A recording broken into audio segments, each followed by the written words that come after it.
Gym leaders play a pivotal role in the Pokémon games. They're important benchmarks that test you and your team's progress throughout your journey, as well as after the journey's been completed. And oftentimes they can prove to be quite the challenge, with some of their Pokémon being seen as genuine obstacles. And then there's the rest of them. You know who they are. The gym leaders who can't build a diverse team, the gym leaders who don't realize you can put 4 moves on a Pokémon, and of course, the ones who refuse to accept your victory and either cry and call you a meanie, or just refuse to give you your gym badge altogether. Sometimes they just waste away their days in a lighthouse and brood because nobody's challenging enough for them.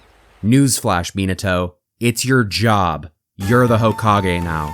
While many of their teams have issues scattered throughout, the biggest thing that I've noticed is that most gym leaders come up short when showcasing their type. In other words, most of their type-themed teams don't tend to highlight their type very well. Because of this, I've decided to embark on a journey to craft the perfect gym leader for every type in the game. I'm going type by type to build a full team of 6 Pokemon, with thought-out movesets, abilities, items, and more than anything, an emphasis on representing that type as best as possible. Last time we covered the Poison type, and today we'll leaf the rarer types in the past and look towards greener pastures with one of the franchise's main typings, Grass. Before we jump in, let's quickly go over some guidelines. I went in depth on these in the Poison video, so I'll make it brief from this point on. Things this team will not include are legendaries, mythicals, ultra beasts, paradox Pokemon, and any one of the generational gimmicks. As for what is included, all learned moves, including level up, TM, egg moves, and even ones removed in recent generations. Pokemon can also use any of their abilities and any held item, although I'll try and steer clear from too many repeats. Lastly, these videos have 2 goals. Build a diverse and well-balanced monotype team, and build a team that represents its type as best as possible. With all that taken care of, let's talk about the Grass type. It sucks. I mean, it really doesn't, but it's pretty rough. Of the 3 starter typings, Grass got the short end of the stick, in more ways than one. Stat-wise, it's about as average as can be, with everything ranking between 8th and 13th. While still much better than the Bug type, for one, that's really not saying much, and 2, it's still not a great place to start. And things only get worse when we look at the type chart. Grass has a total of 5 weaknesses, making it the worst type defensively alongside Rock. And in terms of attacking, it's resisted by almost half the type chart, making it the worst type offensively alongside Bug. So it has the most weaknesses, is resisted by the most types, and has some of the ugliest Pokemon to date. That last one may be subjective, but just look at these things. Things aren't all bad for the Grass type, as a few of its type matchups are quite noteworthy. It's one of the 2 types that's super effective on water, one of the 2 types that resists ground, and it deals 4 times super effective damage on more Pokemon than any other type. So while not the best, Grass definitely has its important roles in the type chart, just like how a VPN plays an important role whenever you're online. And that's where the sponsor of today's video comes in, Surfshark. VPNs are an important aspect of life online, and Surfshark allows you to safely surf the web by encrypting your internet activity, blocking ads and malware, and keeping your sensitive information secure wherever you go. With over 3,200 servers across the world, you can use Surfshark to unlock video content that's unavailable in your country, you can find the best prices on everything from plane tickets to Pokemon cards when shopping online, and you can even watch movies and TV shows from different countries on a number of your favorite streaming services. And all of this is available to you on an unlimited number of devices, be it your computer, phone, or even game console. Surfshark also offers tools like antivirus to shield your devices, an alert system that notifies you of any personal data leaks, and even a private search engine, so you can do your thing online, knowing Surfshark has you covered the whole time. If you're still surfing the web without any sort of online protection, then secure your privacy with Surfshark by entering the coupon code SHEPSKYDAD for an extra 4 months free at surfshark.com/SHEPSKYDAD. And if you're not satisfied for any reason, Surfshark comes with a 30-day money-back guarantee, so there's no reason not to try it. Big thanks to Surfshark for sponsoring this video, and now let's get back to the Grass types. But where the type truly shines is with its vast array of status moves. Grass type moves can do pretty much anything. Paralysis, sleep, burn, insomnia, terrain, healing by attacking, healing from roots, healing from seeds, healing from the strength of your opponent. This type does everything. I've mentioned something similar for both Bug and Poison, but even more than both of those, the Grass type excels at utilizing all these different status moves to cripple the opponent. In addition, they tend to sport helpful abilities like Effect Spore, Harvest, Chlorophyll, and several more. If you look at any grass gym leaders' teams, they're likely to have moves like Leech Seed, Sleep Powder, or even Grassy Terrain to either give their team an edge or put yours on the back foot. That all said, a lot of the newer grass types have centered around offense, so we'll be sure to add some strong firepower to the team. Oh, sorry, grass power. And on that note, I think we should get started. Be sure to drop a like and subscribe for more Pokemon content. My dog and I would both appreciate it. Bud. This is the first of 3 gym leader videos where I have to tackle a very difficult topic. Starters. Not only are they some of the most beloved grass types, but they're some of the best ones too. But that said, a team that's mostly starter Pokemon is kind of boring. Some people may want that, but I'd wager a majority of you would be disappointed, myself included. After some careful thought, I decided to limit the grass, fire, and water teams to only 1 starter Pokemon apiece. Starters are a very important part of their respective types, and it would be wrong to ban them outright, especially because gym leaders have used starter Pokemon before. That said, I'll only use starters on these 3 teams because putting Blaziken on the fighting team feels like a cop-out. Even with that all covered, the question still remains. Which grass starter is going on the team? None! Just kidding.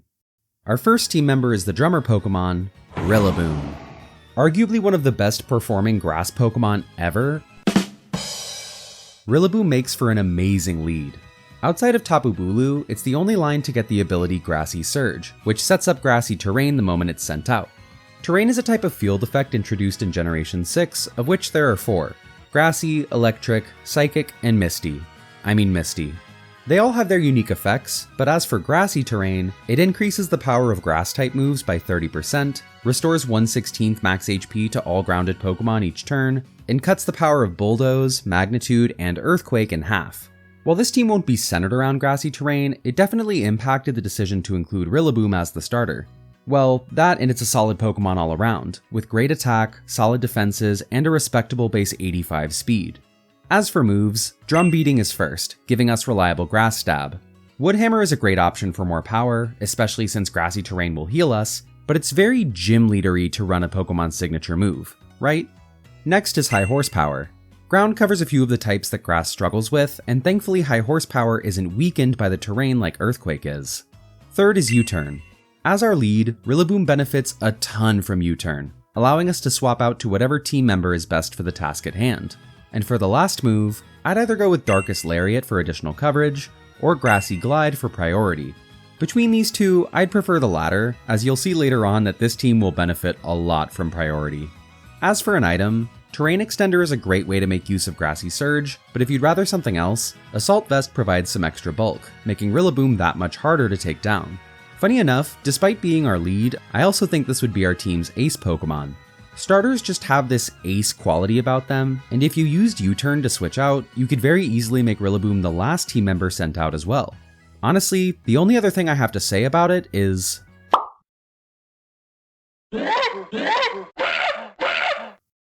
Next is a Pokemon that almost made it onto the Poison-type team, but after careful thought, I knew it was more needed on this one.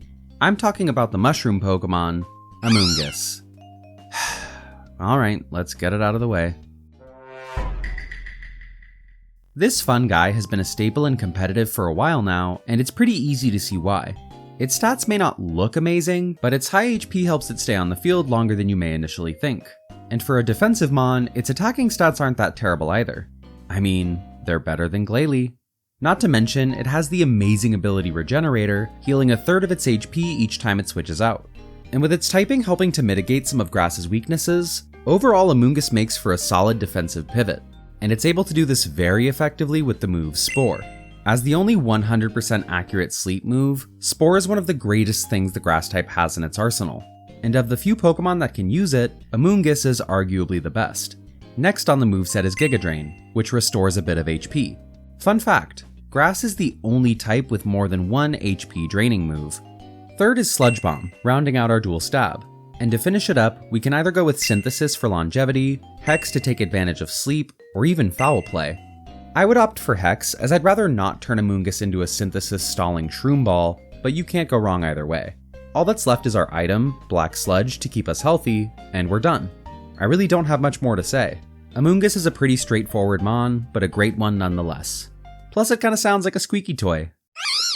Another Spore user just barely missed the cut for this team, and that's Breloom.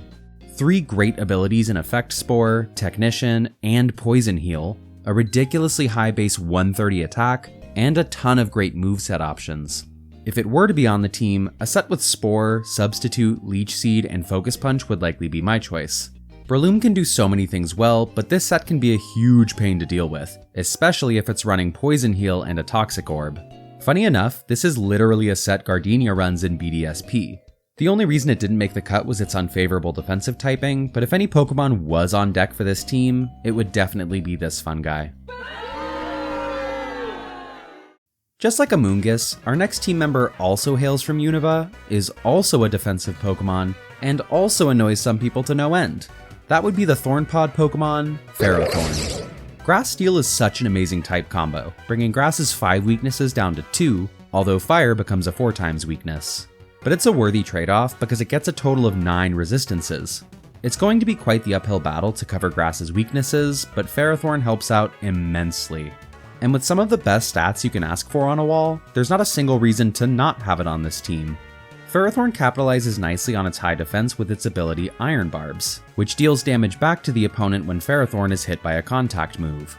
Then give it the item Rocky Helmet, which deals even more damage on contact, and physical attackers will have to think twice before touching Ferrothorn. Unless they're using Fire Punch, of course. Onto moveset, Ferrothorn's first attack is Power Whip. It's strong stab, can't really ask for much more. Next is Gyro Ball, both rounding out our dual stab and making use of its otherwise terrible base 20 speed. Third is Body Press, using our defense as offense, while also hitting the steel and fire types that resist our first 2 moves. Lastly, we have the team's second HP draining move, Leech Seed. With no other recovery on hand, Leech Seed is a great way to keep Ferrothorn healthy while also applying pressure on the opponent. Between Iron Barbs, Rocky Helmet, and Leech Seed, Ferrothorn can almost cut a Pokemon's HP in half in a single turn. And if they go for a move like Tail Slap, that's a clean one-hit KO. Ferrothorn and Amoonguss form a solid defensive core for this team, and while they do share a weakness to fire, they cover their other weaknesses amazingly. That being said, if I walked into a gym leader's building and I saw these 2 sitting on the field, I'd probably just walk out. For those that don't know, I have a friend that helps me build these teams, and he came in clutch with a certain recommendation that wasn't even on my radar. The matcha Pokemon, Sinistcha. As one of the newest Pokemon to date, I wouldn't be surprised if you saw this thing in the DLC, went, "Oh, that's pretty cool," and haven't thought about it since. While a grass ghost type, it might as well be part water, as it has the ability Heatproof, which basically makes it take neutral damage from fire type moves, which is something this team very much appreciates. Speaking of which, Ferrothorn and Heatproof Sinistcha don't share a single weakness. It sports an impressive 121 special attack, which for context makes it stronger than Shaman Sky. In addition, its defenses are pretty decent, and even its somewhat lacking base 70 speed will allow it to move faster than a good number of Pokemon. Definitely faster than these 2. And the cherry on top is that it gets access to some amazing moves. First of which is Matcha Gotcha. Basically a stronger Giga Drain with a chance to burn, Sinistcha's signature move gives it some great longevity, as does its second move, Strength Sap. A newer grass status move, Strength Sap both heals Sinistcha and lowers the opponent's attack. This move alone allows it to 1v1 a lot of Pokemon, and is easily one of the most annoying healing moves that the grass type has. Next is Shadow Ball, say it with me now, rounding out our dual stab. And lastly, Scald gives us some nice coverage for fire types, making Sinistcha an even better answer to them. It gets a lot of nice utility otherwise, such as Nasty Plot and Calm Mind, and even Memento, but this moveset is about as perfect as we could hope for. Sinistcha is a great example of what the grass type can be, and with Pokemon like Ogerpon and Meowscarada helping to redefine it as well, the grass type can be really threatening if used properly. Unfortunately, most of the grass gym leaders are still behind on that front. The grass type has a number of exclusive abilities. Chlorophyll, Effect Spore, and Wind Rider are just a few of the ones they can have, but the ability I want to focus on is Harvest.